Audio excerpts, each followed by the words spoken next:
है श्रीमान मोहनलाल जी गदिया, श्रीमती भंवरबाई पुत्रवधू, श्री पदमचंद गदिया, श्रीमती विमला पुत्र पुत्रवधू, श्री नरेश कुमार, श्रीमती राजुल पुत्र पुत्रवधू एवं समस्त गदिया परिवार भीलवाड़ा राजस्थान, श्रीमान त्रिलोक चंद जी गंगवाल, श्रीमती कांता, श्रीमान अशोक, श्रीमती शकुंतला पुत्र पुत्रवधू एवं समस्त गंगवाल परिवार भीलवाड़ा राजस्थान। स्वर्गीय श्री उत्तम चंद्र जैन जी नौगांव वालों की पावन स्मृति में धर्मपत्नी श्रीमती नत्थीबाई जी जैन, विंध्या इंजीनियर रीवा की ओर से पुत्र एवं पुत्र वधू श्री त्रिलोक चंद जैन जी, श्रीमती रानी जी, पुत्री एवं दामाद श्वेता जैन, प्रसन्नजीत जी, पुत्री अपूर्वा, पुत्र एवं पुत्र वधू संजीव जैन, ज्योति जैन, पौत्र एवं पौत्री सूर्यांश अदिति, पुत्र एवं पुत्र वधू राजीव जैन, साधना जैन, पौत्र एवं पौत्री देवांश जैन, प्रभावना जैन, पुत्र एवं पुत्र वधू श्री प्रदीप कुमार जैन जी, श्रीमती रीना जैन जी, पौत्री कुमारी प्रिया जैन, पुत्री एवं दामाद श्रीमती ममता जी, श्री अतुल जैन जी, नातिन एवं नाती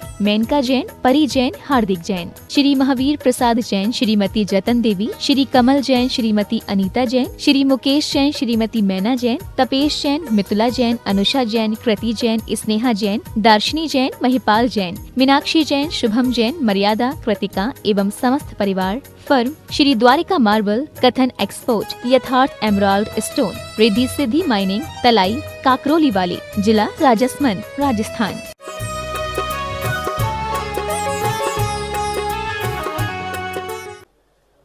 जय श्री ओम नमः सिद्धेभ्यः।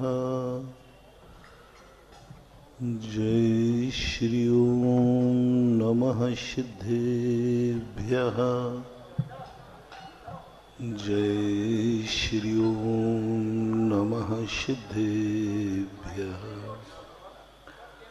सर्वमंगलमांगल्यं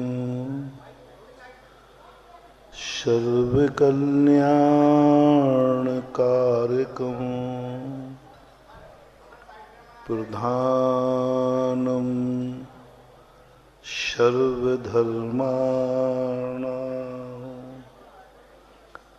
जैनं जयतु शासनो। जैनं जयतु शासनो। पंच परमेष्टि भगवान की आचार्य श्री गुरुवर कुंद कुंद महाराज की, आचार्य श्री गुरुवर विद्यासागर महाराज की, पल पल स्मरणीय परम पूज्य निर्यापक श्रीमद मुनि पुंगव सुधा सागर जी महाराज की जय हो। मुनि संघ की जय हो।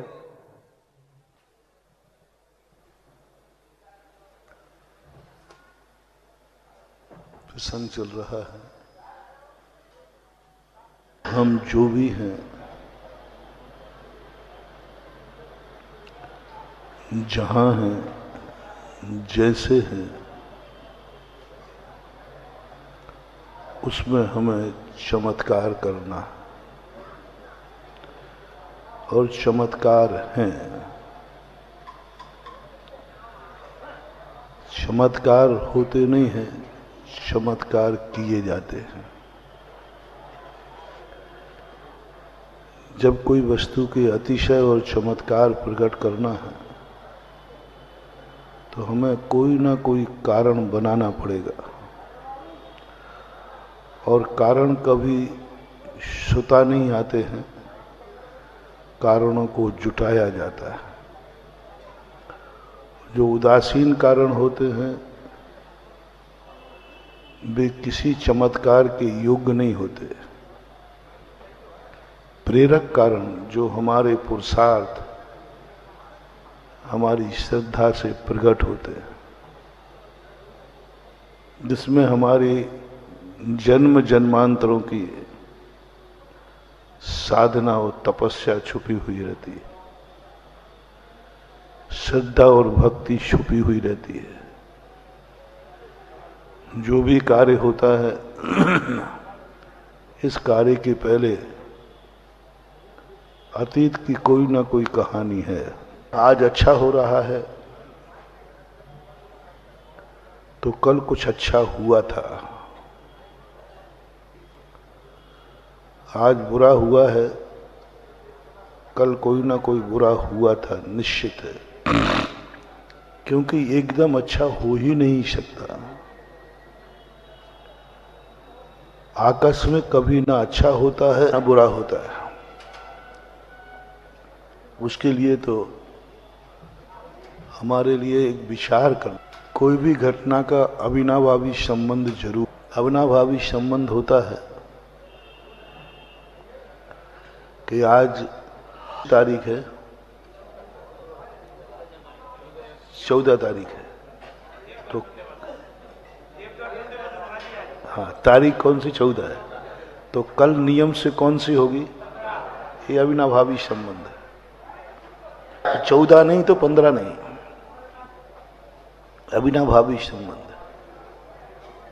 रात है इसका अर्थ है उजेला आएगा, क्योंकि ये व्यतिरेकी अविनाभावी संबंध कहलाता है। इसलिए हम अविनाभावी संबंध को पकड़े,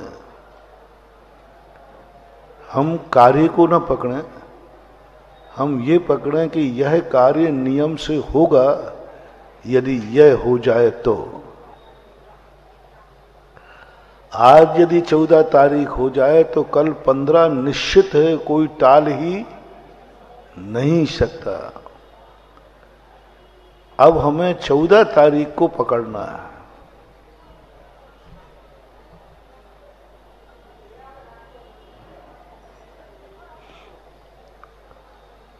हमें कल जो अच्छा होना है हमें आज पकड़ना है, उसका कारण अच्छा करना है। मोक्ष अच्छा है इसकी चिंता मत करो, मोक्ष का कारण क्या है उसकी चिंता करो। और यदि हमने रत्नत्रय मोक्ष का कारण है, और रत्नत्रय यदि हमने शुद्ध कर लिया तो मोक्ष प्राप्त करने की जरूरत नहीं, वो तो प्राप्त होगा। हम चूक रहे हैं कारण में, हम मोक्ष से बहुत प्रभावित हैं, बहुत प्रभावित है, लेकिन मोक्ष हमें मिल नहीं रहा है, क्योंकि जितना हम मोक्ष चाहते हैं उतना हम रत्नत्रय नहीं चाहते। जितना हम शुद्ध लक्ष्य को प्राप्त करना चाहते हैं उतना अपने कारण को शुद्ध नहीं करना चाहते। हम चाहते हैं कि हम बिना कारण के, बिना तपस्या के, बिना कुछ भी किए बिना सडनली मोक्ष मिल जाए, तो ऐसा कभी हुआ नहीं। कोई भी बुरा आदमी है वो आज ही बुरा नहीं हुआ, उसकी पहले बहुत लंबी कोई बुरी कहानी है, बहुत लंबे समय से वह बुरा हो रहा है, तब आज वह प्रकट हो रहा है। कोई भी अच्छे आदमी जितने हुए सब पहले से बहुत अच्छे कार्य किए, वे अच्छे कार्य इकट्ठे होते होते होते आके एक अच्छे फल के रूप में आ गया। ऐसे ही नहीं बन रहा है अभिनंदनोदय तीर्थ क्षेत्र। इसकी पहले की कहानी देखो कितनी दर्दनाक है, पहले की कहानी देखो कितनी इसके पीछे मेहनत है।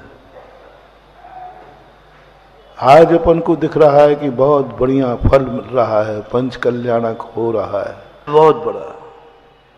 ऐसे ही नहीं ये 8 दिन पंच कल्याणक के मिल रहे हैं, इसके पीछे 10 साल की मेहनत है। कितने लोगों का मन है, कितने लोगों का तन है और कितने लोगों का धन है, कितने लोगों का कहां से शुरुआत हुई,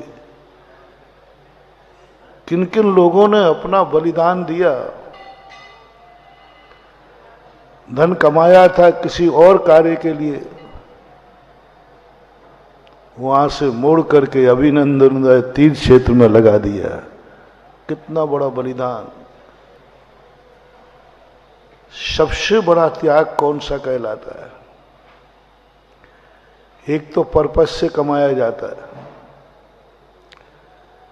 मैं कमाई इसलिए कर रहा हूं कि मुझे मंदिर बनाना है, मैं भोजन इसलिए बना रहा हूं कि मुझे महाराज को आहार देना है, उस पुण्य में ज्यादा पुण्य नहीं है। चौका लगाने में पुण्य नहीं है। आज पंचम काल में चमत्कार खत्म हो गया चौके का, अतिशय नहीं हो रहा है चौका। जो घटनाएं सुनते थे कि आहार से ऐसा होता है, वो कुछ हो ही नहीं रहा। मैंने सोचा मामला कहाँ गड़बड़ हो गया। तो पहले तो हमने सोचा कि हम लोग गड़बड़ हो गए। तो जब देखा कि नहीं हम लोग इतने गड़बड़ नहीं हुए, तो श्रावक गड़बड़ हो गए। नहीं, श्रावक भी गड़बड़ नहीं है। आहार गड़बड़ हो गया, नहीं, आहार गड़बड़ नहीं हुआ। आहार आज भी शुद्ध है, श्रावक आज भी शुद्धि बोलकर दे रहा है, महाराज भी आज भी शुद्ध हैं, शुद्धि पूर्वक ले रहे। सब कुछ सही है, सब कुछ सही है, फिर चमत्कार क्यों नहीं हो रहा? महाराज सच्चे हैं, इसमें कोई संदेह नहीं। पूज्यवर कुंद कुंद स्वामी आगम में कहते हैं, पंचम काल के अंत तक भावलिंगी सच्चे मुनिराज रहेंगे, एक दिन का भी अंतराल नहीं पड़ेगा। जब इस पृथ्वी पर कोई ना कोई भावलिंगी मुनिराज न रहे, धर्म का विच्छेद नहीं किया, धर्म का विच्छेद नहीं किया। 5 भगवानों के सामने 9वें भगवान से लेकर 15वें तक धर्म का विच्छेद लिखा है। इस समय धर्म का विच्छेद हो जाएगा, लेकिन पंचम काल में नहीं लिखा कि धर्म का विच्छेद हो जाएगा, यानी धर्म रहेगा। तो कोई ना कोई मुनिराज, ठीक है सारे मुनिराज न सही, कोई ना कोई मुनिराज तो भावलिंगी। जब आगम ने शर्वक भगवान ने कहा पंचम काल में भावलिंगी मुनिराज रहेंगे, अद्यवि रहें शुद्ध रत्नत्रय से शुद्ध रहेंगे, तो ये तो निश्चित हो गया। ये तो निश्चित हो गया कि कोई ना कोई तो है। अब कौन है? अब वो कोई एक आध के चमत्कार हो जाए तो अरे यही है, यही है, यही है, देखो देखो। यहां तो किसी के चमत्कार नहीं हो रहा। एक आध महाराज आवे और उनके सब रत्न वृष्टि हो जाए तुम्हारे चौके में, और फिर तो पक्का हो जाए कि यही सत्य है। लेकिन किसी के नहीं हो रहा। सभी महाराजों के तुम्हें नाम मालूम है, सभी महाराजों के आहार कहाँ हो रहे आजकल, तो सबको यूं आ जाता भाई महाराज का आहार हुआ, लेकिन कोई नहीं दे रहा कि फलाने महाराज का आहार हुआ, वहां आज पंचाश्चर्य हो गए। तो अतिशय खत्म क्यों हो रहा है? चमत्कार क्यों नहीं हो रहा है? सच्चा श्रावक को हमने देखा, बेचारा बहुत शुद्धि से आहार देता है, बहुत शुद्धि से बनाता है, अच्छे मन से दे रहा है, खोटा नहीं दे रहा है, चोखा दे रहा है। वस्तु भी चोखी है, देने वाला भी चोखा है, लेने वाला भी चोखा है, फिर भी वो घटित नहीं हो रहा है। क्यों? क्योंकि तुम्हारे द्वारा चौका लगाया जा रहा है। चौका लग नहीं रहा है, चौका लगाया जा रहा है। तुम महाराज को भाव करते हो, चौका लगाने का परिणाम करते हो, सब कुछ सही है, आहार हो जाएगा, तुम आहार दो लोगे, लेकिन चमत्कार नहीं होगा। चमत्कार वो घटना है, उसके पहले एक बहुत बड़ी साधना होती है। जो शुद्ध आहार अपने लिए बनाए, स्वयं के लिए बनावे, स्वयं का लक्ष्य करके बनाए, और आकस्मिक महाराज आ जाएं तो उनको आहार दे दे तो चमत्कार हो जाएगा। दान के लिए कमाई नहीं, कमाई होवे तो दान देना है। महाराज को आहार देने के लिए भोजन मत बनाओ, भोजन बनाओ तो महाराज को आहार, बहुत बड़ी चीज है। इतने मात्र में चमत्कार। भोजन बनाओ महाराज के लिए नहीं, चौके के लिए नहीं। हमारे यहां इतने दिन से चौका लग रहा है, गया काम दे गया। अब महाराज जी से कहो थोड़ा कल बंद होने वाला है, हमारे यहाँ फलानी चीज होने वाली है, सूच तक खत्म, कुछ नहीं। काम चलाओ, चल रहा है काम, नुकसान नहीं है, लेकिन वो लाभ भी नहीं है जिसे हम चमत्कार कहते हैं। सहज भाव, सरल भाव, सदा शुद्ध भोजन बनता है। महाराज रहें या न रहें, महाराज आवें या ना आवें, हमारे यहाँ सदाबहार शुद्ध भोजन है, किंचित मात्र भी नहीं करना। पूज्यवर रविशरण महाराज ने एक ऐसी घटना जंगल में श्री राम की प्रकट की, गजब। विदेही ने आहार बनाया, सीता जी ने आहार बना करके रख लिया। मुनि महाराजों की आहार की बेला का समय था, रामचंद्र जी भोजन करने बैठ गए, थाली लग चुकी,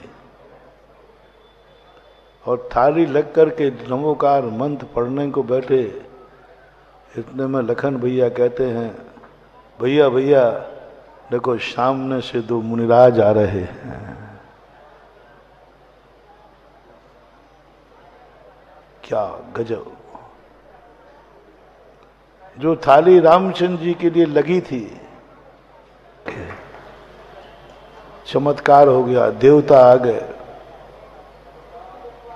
कौन सा हाल, कैसी पवित्र होगी जंगल में भी उनकी थाली कि वो महाराज के काम आ गई। और महाराज भी ऐसे कि देखो कैसा, कौन सा नियम लेके बैठे, जंगल में हो, राजकुमार हो, और जिन्होंने अपने लिए भोजन बनाया हो, यदि वो भोजन मिले तो मैं आहार करूं।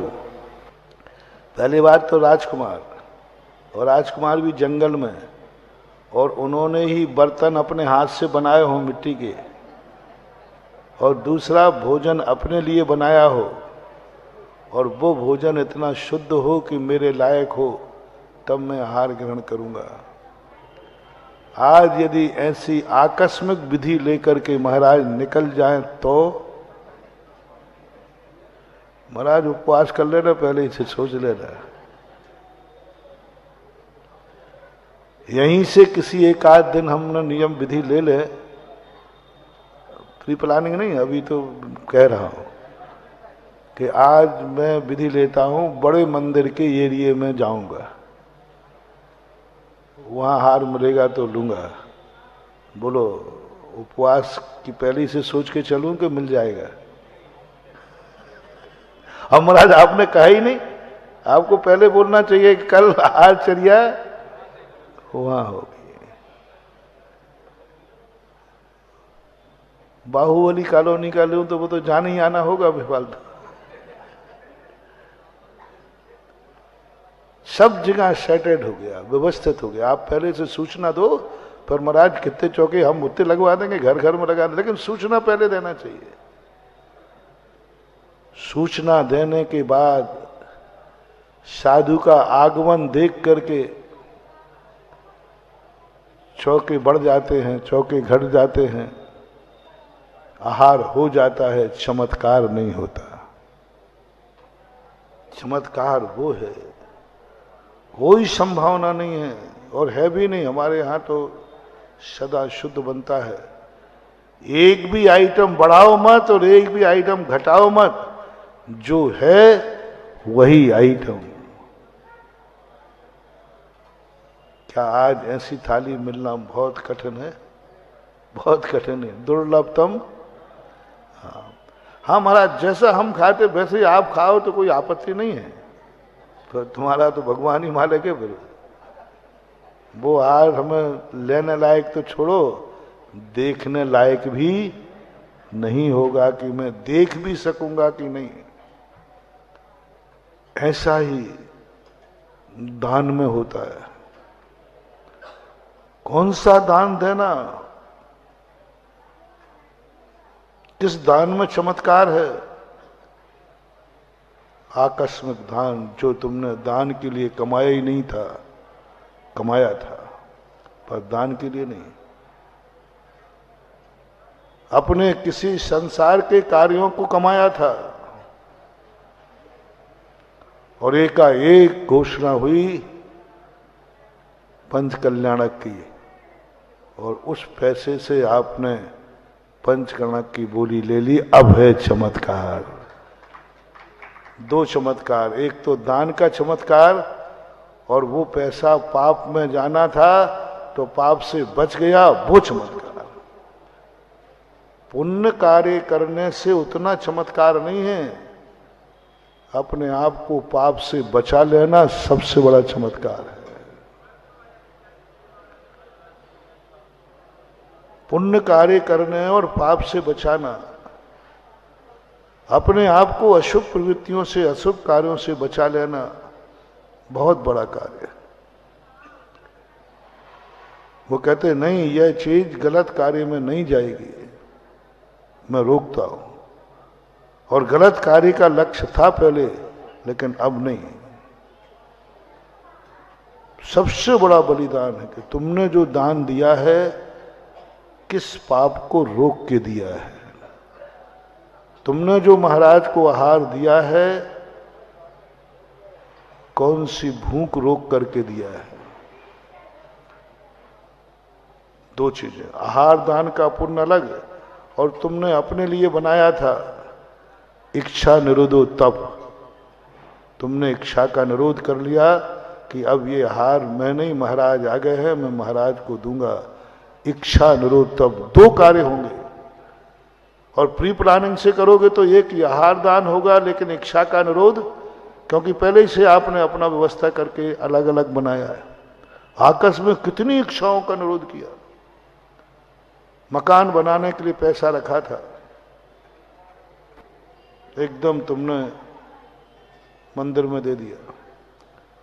कितनी इच्छा का निरोध किया, कितना परिग्रह बनाने का भाव था, कैसा मकान बनाने का भाव था, इच्छा का निरोध मंदिर में दे दिया। अब यहां चमत्कार होगा,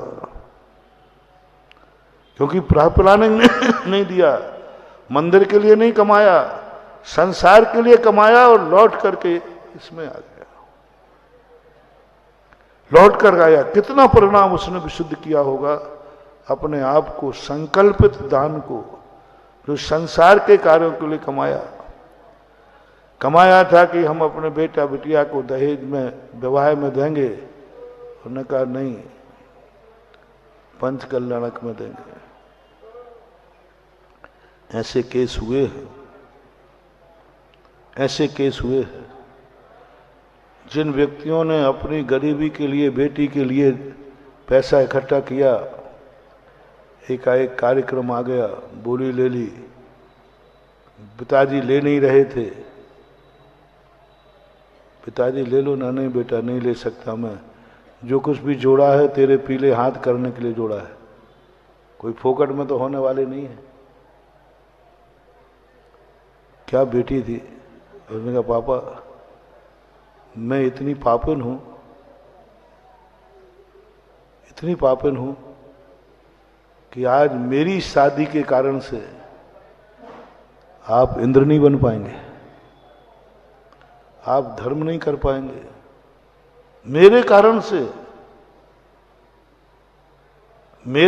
से आपके पास पैसा है, लेकिन एक और इंद्र बन जाओ या मेरी शादी कर लो। इस कारण से आप ये कार्य छोड़ रहे हैं। अभी तक तो मुझे था कि मैं बहुत पुण्यात्मा हूं कि आपकी बेटी हूं, लेकिन आज मुझे लगता है कि मैं वो पापिन हूं, आपकी पूर्व भव की बैरन बेटी, जो मेरी शादी के कारण मेरे मम्मी पापा आज इंद्र नहीं बन रहे हैं। मैं पापिन हूं, मैं पूर्व भव की बैरन हूं तुम्हारी, जो मेरे कारण से तुम नहीं बन पा रहे हो। पिताजी, यदि ऐसा भाव है तो हम 2 प्रतिज्ञाएं करते हैं। पहली बात तो हम शादी करेंगे ही नहीं, और यदि हुई तो हम उससे करेंगे जो बिना दहेज का खाली मुझे चाहेगा। इसलिए आप मत सोचो, ये 2 नियम मैंने ले लिए। मेरे कारण से तुम्हारा, ब्राह्मी सुंदरी ने क्या किया था? यही तो किया था। मेरे कारण से पिताजी आपको किसी के सामने हाथ फैलाना पड़ेंगे? नहीं, मैं अपने कारण से ऐसा नहीं होने दूंगी। 3 लोग जिसके सामने हाथ फैलाता हो, वह त्रिलोकीनाथ किसी के सामने हाथ फैलाए। मैं बेटी हूं भगवान प्रभु, आपकी दुश्मन नहीं हूं। मेरे कारण से नहीं होगा ये। मेरे सामने एक केस आया, मैंने भी मना कर दिया कि नहीं, पहले बेटी का पंचगणक तो होता रहेगा। जो उस बेटी ने मुझे उपदेश दिया वो मुझे आज भी याद आता है। मैं चुप हो गया। इंद्र बनाया उसने मम्मी पापा को, और उसकी शादी ऐसे ठाठ से हुई, ऐसे करोड़पति अरबपति के यहां हुई, और आज वो सेठानी बनकर के जी रही है। उन्होंने कहा मुझे कुछ नहीं चाहिए, ऐसी बेटी चाहिए जो बेटी अपने पैसे के लिए माता पिता से, जब उनको पता चला, अच्छे लोग, गंदे लोग नहीं। आजकल का माहौल उल्टा है। ऐसी धर्मात्मा बेटी मिले तो कोई शादी नहीं करे। हाँ, कई बच्चियों की शादी इसलिए टूटती, वो रात में नहीं खाती है, वो आलू प्याज नहीं खाती है, वो बाजार में नहीं खाती है। कैसे दुर्भागा, कैसा कलयुग है।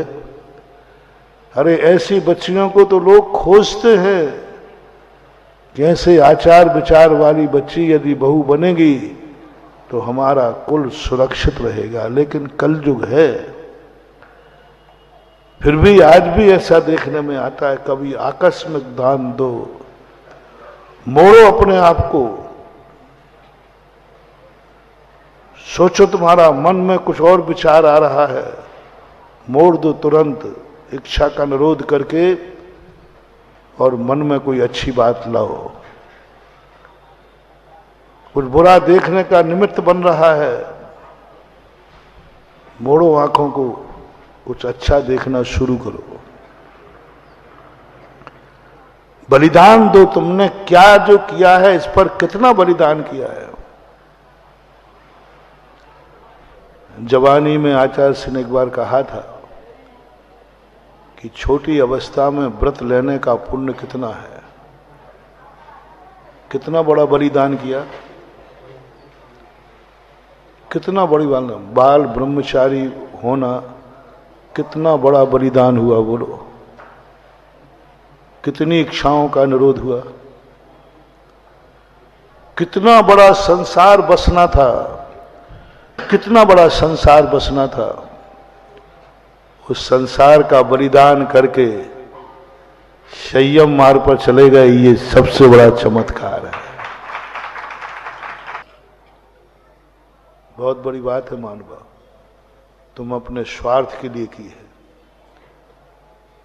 तुमने इसलिए नहीं की है कि एक कन्या मेरे घर में आके सुरक्षित रहेगी, क्योंकि उसके माँ बाप कभी मर गए, उसके धर्म की रक्षा कौन करेगा। इसलिए मैंने उसके जीवन की कभी धर्म ना कोई उजाड़ सके, इसलिए मैंने तो उस कन्या का रक्षक बनकर के शादी की है, जिससे वो मेरी कस्टडी में रक्षक रहे, सुरक्षित रहेगी। सबके स्वार्थ है, इनका भी स्वार्थ है, इन्होंने भी अपने स्वार्थ से शादी की है। दोनों निस्वार्थ हो जाओ, एक दूसरे के लिए। मेरे लिए कुछ नहीं चाहिए, जो कल बात कही थी ना, रामचंद्र जी किसके लिए दुखी थे? एक नारी के लिए, एक स्त्री के लिए दुखी नहीं थे महानुभाव। वो दुखी थे कि मैंने एक नारी की रक्षा का वचन लिया था, जनक जी ने मुझे विश्वास किया था और मैंने वचन दिया था कि जनक जी आप निश्चिंत रहें, जो सुरक्षा आपने प्रदान की है, आपकी बेटी को जिंदगी भर मैं सुरक्षा प्रदान करूंगा। आज मैं वो नहीं कर पाया, आज मैं नहीं कर पाया। जनक जी को क्या जवाब दूंगा? और मैं वचन से, मेरा वचन भंग हो गया, मैं एक नारी की रक्षा नहीं कर पाया। मुझे रक्षा सौंपा था कि अब बेटी की रक्षा तुम करना। बेटी की आंख में आंसू नहीं आए, मैंने जिंदगी में कभी आंसू नहीं आने दिया, मैंने कभी आंसू नहीं आने दिया। अपेक्षा है कि राम आप भी नहीं आने दोगे। वो सारे वचन मेरे झूठे हो गए, बस वो दुख था, उसलिए वो रो रहे थे, इसलिए उनके मन में भाव था। कभी तुम भी एक दूसरे के लिए रोना, अपने अपने लिए नहीं रोना, अपने अपने लिए नहीं रोना। एक दूसरे को रो कि मैं तुम्हें जो देना चाहता था, जिस भावना से तुम्हारे माँ बाप ने मुझे सौंपा था, मैं उनकी भावनाओं में खरा नहीं उतर पाया। मैं जिस भावना से तुम मेरे लिए यहां लाए थे, तुम्हारी मां ने दरवाजे पर स्वागत किया था, तुम्हारे मम्मी पापा ने जो मुझे बहू बन करके जिस भावना से लाए थे, मैं उस भावना में फैल हो गई। कोई आज की स्त्रियां कभी ऐसे रोते पाई गई कि नहीं, मुझे किस भावना से आप लाए थे, सासू मां मुझे किस भावना से लाई थी, दरवाजे पर मुझे प्रवेश किस भावना से कराया था, वो सब भावनाएं नोट करो,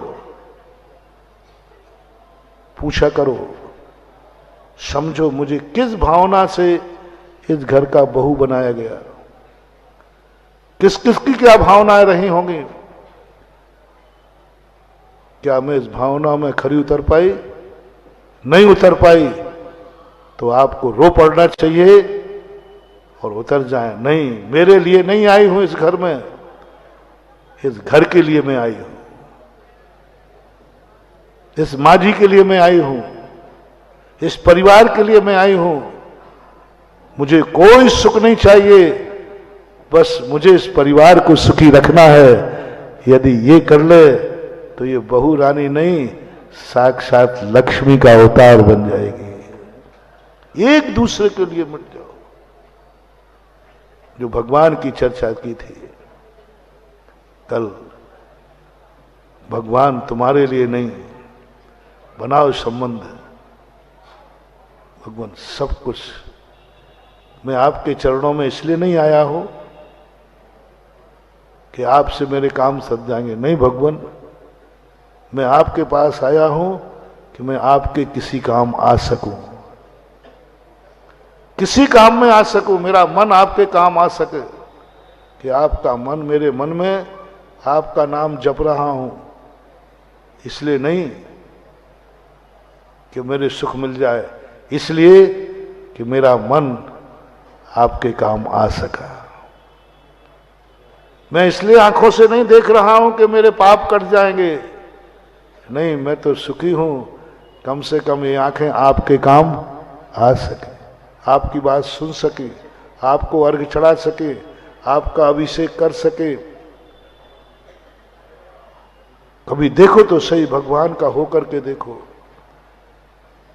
जो कुछ भी है भगवान मेरे लिए नहीं, सब आपके लिए है। मेरा तन, मेरा मन, मेरा धन, सब कुछ आपके लिए है। प्रथम आप हैं, बाद में दुनिया है। पहले आपका उपयोग किया जाएगा, पहले आपकी आवश्यकता पूरी की जाएगी, बाद में मैं अपनी आवश्यकता पूरी करूंगा। दान, बड़ों को जो दान दिया जाता है बाद में नहीं, पहले दिया जाता है। चातुर्मास में मैंने कहा था, भिखारी को कौन सी रोटी देते हो? बची हुई। और साधु को पहले। क्यों? बड़ों को पहले, सब कुछ आपके लिए पहले, फिर बचेगा जो मैं खाऊंगा, बचेगा वो मैं खाऊंगा। घर में ये परंपरा बन जाए, बड़े लोग पहले खाएंगे, बाद में बेटा बहू खाएगा। मंदिर में ये नियम बन जाए, जो कुछ भी कमाऊंगा पहले मंदिर की आवश्यकता पूरी होगी, बाद में गृहस्थ की आवश्यकता पूरी होगी। पहले हमारे जीवन का जो उद्देश्य है, प्रभु मैंने आपके लिए मैंने जिया हूं, तो उठते ही सबसे पहला क्षण आपके लिए होगा। हाथों में मेरी ताकत है, सबसे पहले हाथों का प्रयोग मैं आपकी सेवा के लिए करूंगा, आपका निहुन के लिए, आपके लिए है बस। मेरे लिए आप नहीं, मैं आपके लिए बस।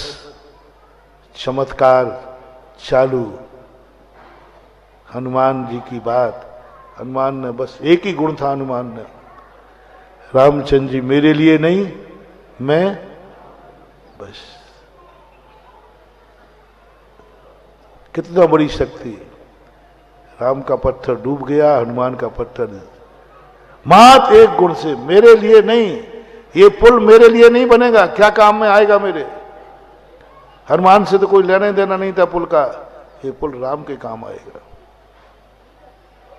जो कुछ भी जिंदगी में एक बार भी हमने पूरी जिंदगी हनुमान जी की देखी, कभी उन्होंने ये भाव नहीं किया कि रामचंद्र जी मेरे कब काम आएंगे, मेरे कौन से काम करेंगे।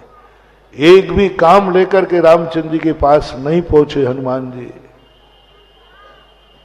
लेकिन 24 घंटे एक ही भावना है, मैं राम के काम कब आ पाऊं, कितना आ पाऊं। थक ही नहीं रहे हैं, पूरी जिंदगी निकल गई, पूरा जीवन निकाल दिया, पर भी वो सोच रहे हैं कि नहीं मैं काम आ जाऊं। 24 घंटे एक ही रट, अंत तक में भी, जब वृद्ध अवस्था भी आ गई तब भी हनुमान एक ही सोचते हैं, मैं इस अवस्था में भी राम के काम आ सकूं, मेरा अभाग्य है। एक बार तो कभी राम का उपयोग कर लेते, एक बार तो राम से कह देते प्रभु तुम मेरे कुछ काम आओगे कि नहीं। और आप लोगों की भक्ति देख लीजिए, भगवान के लिए भगवान के पास आते हो कि अपने काम निपटाने के लिए भगवान के पास आते हो। कितने % मान लो कितने % मान लो, कितना स्वार्थ है वो। हम भगवान के भी आस आ रहा है, कभी भगवान के लिए नहीं आते हैं, हमेशा अपने लिए आते हैं, अपना स्वार्थ बना रहता है। भगवान मेरे ये काम आ जाएंगे, भगवान से मेरे पाप कट जाएंगे, भगवान से मुझे मोक्ष मिल जाएगा, भगवान से सम्यक दर्शन हो जाए, XYZ कुछ ना कुछ हमारे मन में भाव रहता है। एक बार कभी भगवान के पास, आज भगवान कुछ नहीं, आज सब तेरे लिए होगा। एक बार मैंने एक बार कहीं कहा था, बड़ों से तो तुम जिंदगी भर कुछ ना कुछ करवाते रहे हो, एक बार बड़ों का कुछ करके दिखाओ। माँ बाप से इच्छाएं पूरी कराएं, एक बार माँ बाप से कहो आपकी इच्छा पूरी करूंगा। गुरु के सामने भी एक बार कहो, गुरु महाराज बोलो आप इतने दिन से ललितपुर को आशीर्वाद दे रहे हो, 4 चतुर्मास कर लिए, और तुम्हारी हर इच्छा पूरी की है कि नहीं, पहले बताओ। है? एक बार तो कह दो। बोले महाराज आप, क्या बात है ऐसी, आपकी क्या इच्छा है, बोलो, हम सब मिलकर वो इच्छा पूरी करेंगे या हम अकेले करेंगे। तीख में आके कह तो दोगे। और मैंने कहा कि करोगे, करोगे। और मैं नमोकार बन तो दुख दुख पता नहीं हो बाबा जी क्या कहते हैं। कभी जिनवानी की परीक्षा करना, ये माँ है तुम्हारी। कभी सोचना कि माँ आज जो तू कहेगी वह करूंगा मैं, आज जो कहेगी वो कहूंगा। और एक साथ उठाना, साथ को उठा करके यूं बंद करना, 9 बार नमोकार मंत्र पढ़ना, पन्ना खोल देना, उसमें जो लिखा हो वही तुम्हें करना है। मां आज तेरी इच्छा पूरी होगी, जो लिखेगा मिलेगा, जो आज तू कहेगी वही मेरी जिंदगी होगी और उसको पूरी करूंगा। कोई एक शास्त्र ले लेना और उसको कहीं से यूं खोल देना, अब पढ़ना उसको क्या लिखा है इसमें, और आ गया कि मुनि बनना जीवन का लक्ष्य है। हिम्मत करो, कुछ भी आ सकता है, सोचना नहीं, कुछ भी पन्ना निकालना है, बस यूं करते करते एक पन्ने पर रुक जाना है और जो उसमें लिखा है वही हमारी जिंदगी है, उसी को हम पूरी करेंगे। एक आध बार कर पाओगे, फिर ध्यान रखना खतरनाक चीज है, नहीं कर पाए तो भ्रष्ट में आओगे। इसलिए महाराज हम खोलेंगे काय को फिर फालतू को परेशानी। अपन को तो जो चाहिए वो पहले सूची में देख लेंगे ना, इंडेक्स में, वही पन्ना निकाल लेंगे। नहीं, समर्पण। ऐसी स्थितियां जब बन जाती हैं तब कहीं जाकर के वो चमत्कार भी होते हैं। आज देव दर्शन दिवस है। आज कौन सा है? उसी की भूमिका बनाई थी, लेकिन अपन थोड़ा देव दर्शन दिवस। कैसे हुआ ये चमत्कार? भरत चक्रवर्ती को क्यों, मुनिराज भी तो थे उस समय, होंगे चक्रवर्ती उस समय, ये घटना मुनिराज के साथ क्यों नहीं घटी? मुनिराज को क्यों नहीं हुआ, किसी मुनिराज को सूर्य बिंब में दर्शन? आज तक किसी मुनिराज की घटना नहीं है कि मुनिराज ने यहीं बैठे बैठे सूर्य बिंब के दर्शन कर लिए हों और सूर्य बिंब का एंगल मिल गया हो।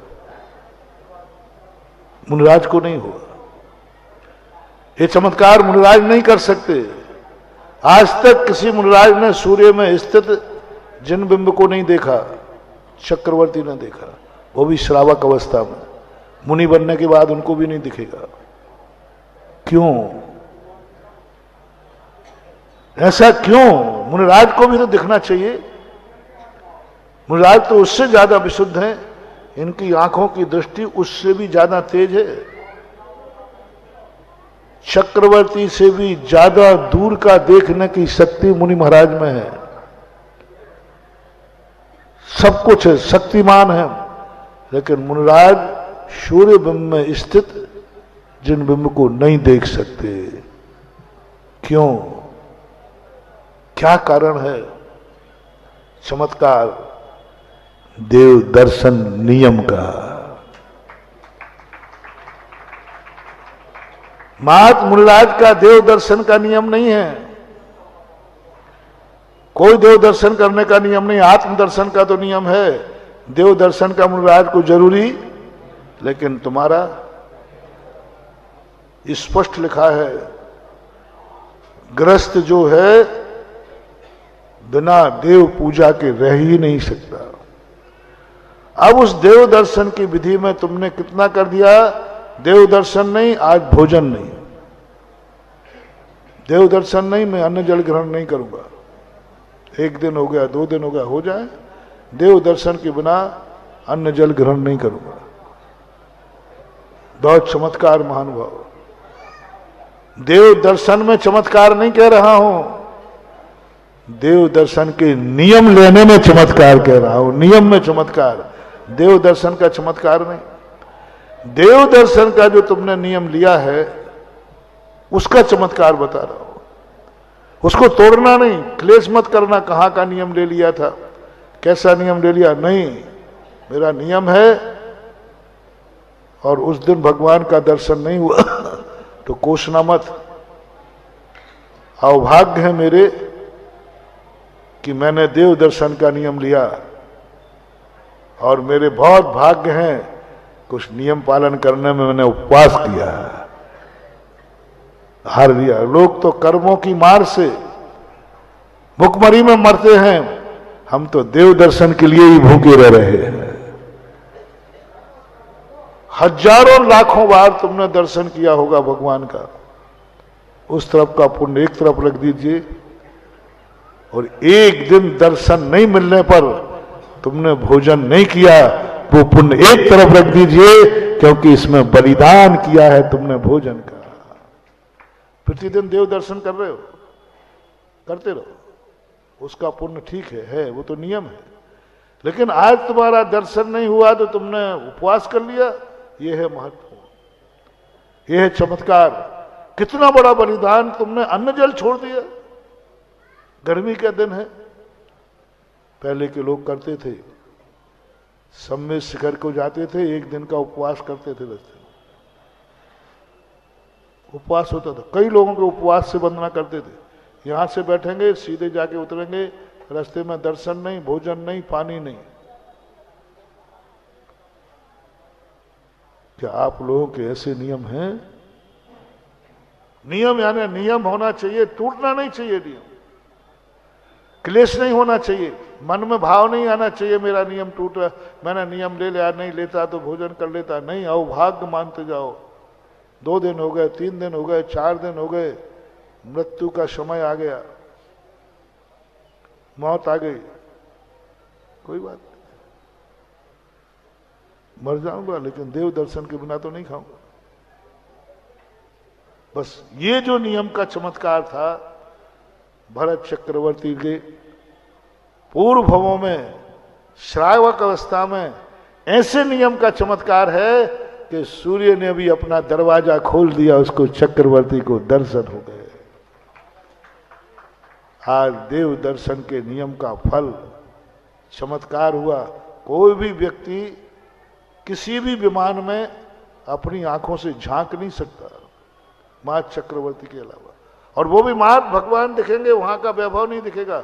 मात भगवान के दरवाजे में सामने भगवान ऐसे ही बैठे दिखेंगे, ऐसे ही बैठे दिखेंगे जैसे अभिनंदनों ने भगवान सड़क पर से दिख रहे हैं।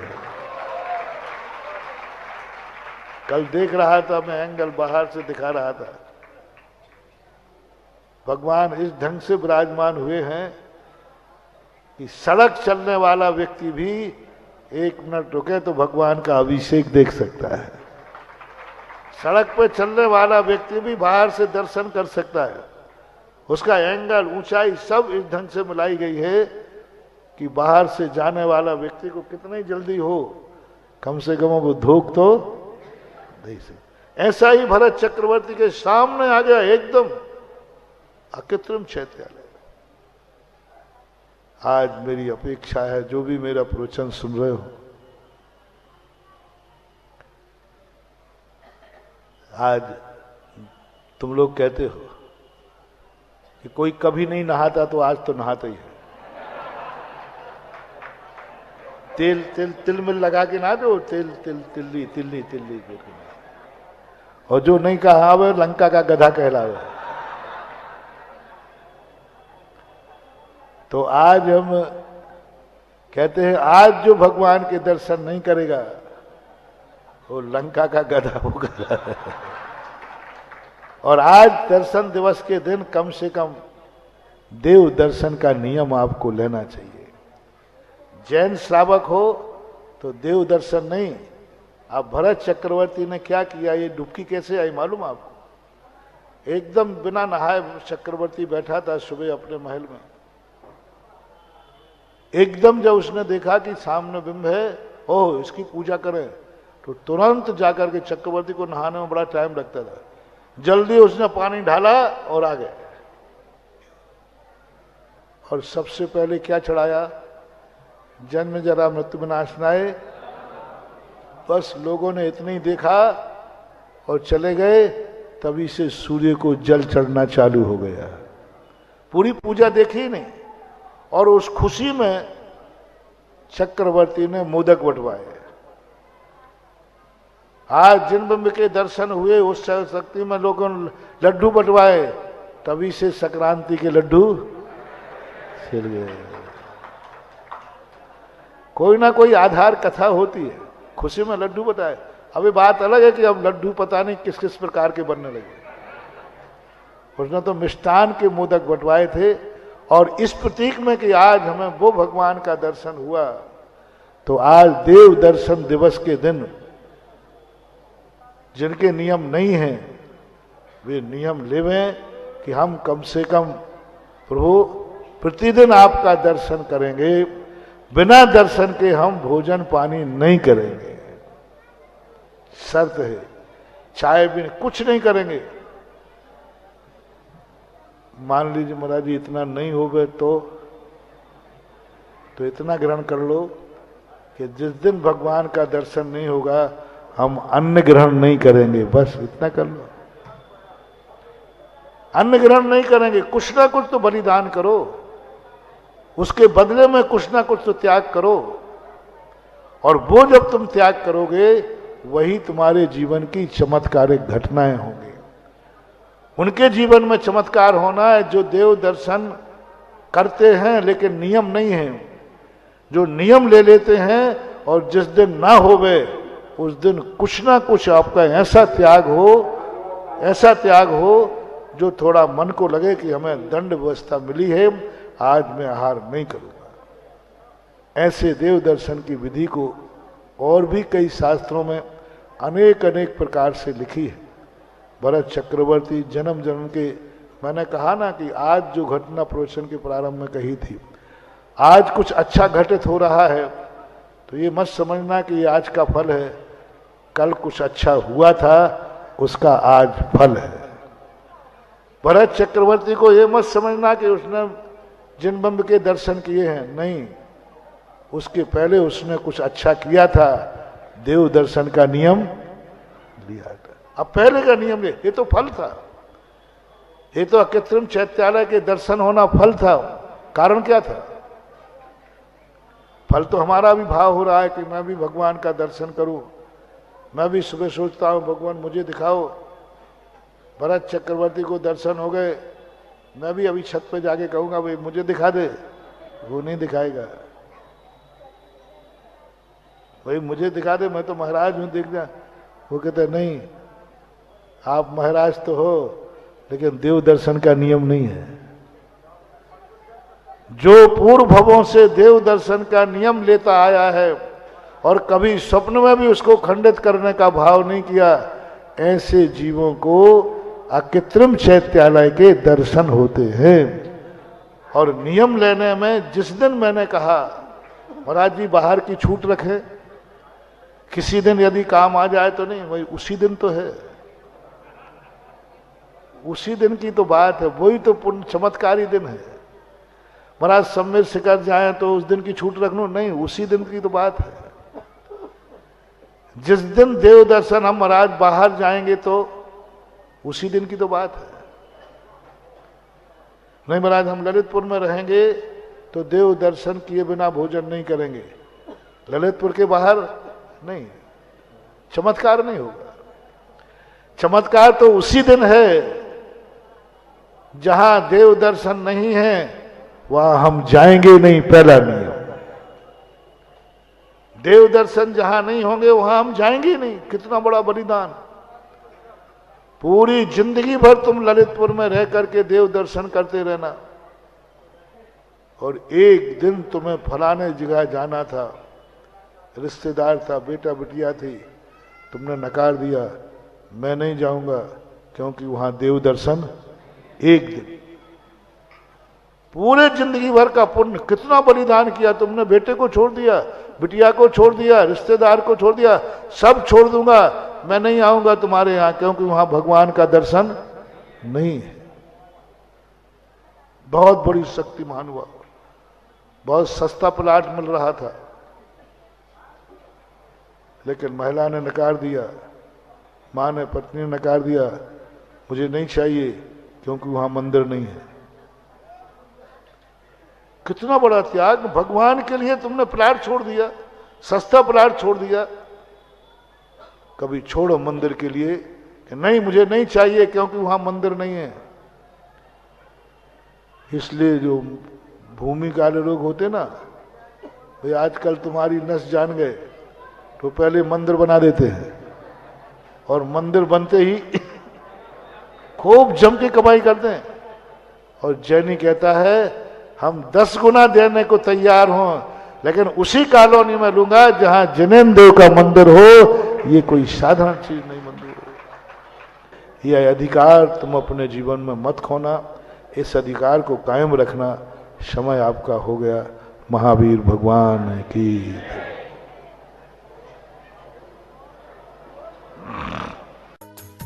इस कार्यक्रम के पुण्यार्चक थे श्रीमान मोहनलाल जी गदिया, श्रीमती भंवरबाई पुत्रवधू, श्री पदमचंद गदिया, श्रीमती विमला पुत्र पुत्रवधू, श्री नरेश कुमार, श्रीमती राजुल पुत्र पुत्रवधू एवं समस्त गदिया परिवार भीलवाड़ा राजस्थान, श्रीमान त्रिलोक चंद जी गंगवाल, श्रीमती कांता, श्रीमान अशोक, श्रीमती शकुंतला पुत्र पुत्रवधू एवं समस्त गंगवाल परिवार भीलवाड़ा राजस्थान। स्वर्गीय श्री उत्तम चंद्र जैन जी नौगांव वालों की पावन स्मृति में धर्मपत्नी श्रीमती नत्थीबाई जी जैन, विंध्या इंजीनियर, रीवा की ओर से पुत्र एवं पुत्रवधू श्री त्रिलोक चंद जैन जी, श्रीमती रानी जी, पुत्री एवं दामाद श्वेता जैन, प्रसन्नजीत जी, पुत्री अपूर्वा, पुत्र एवं पुत्रवधू संजीव जैन, ज्योति जैन, पौत्र एवं पौत्री सूर्यांश अदिति, पुत्र एवं पुत्रवधू राजीव जैन, साधना जैन, पौत्र एवं पौत्री देवांश जैन, प्रभावना जैन, पुत्र एवं पुत्रवधू श्री प्रदीप कुमार जैन जी, श्रीमती रीना जैन जी, पौत्री कुमारी प्रिया जैन, पुत्री एवं दामाद श्रीमती ममता जी, श्री अतुल जैन जी, नातिन एवं नाती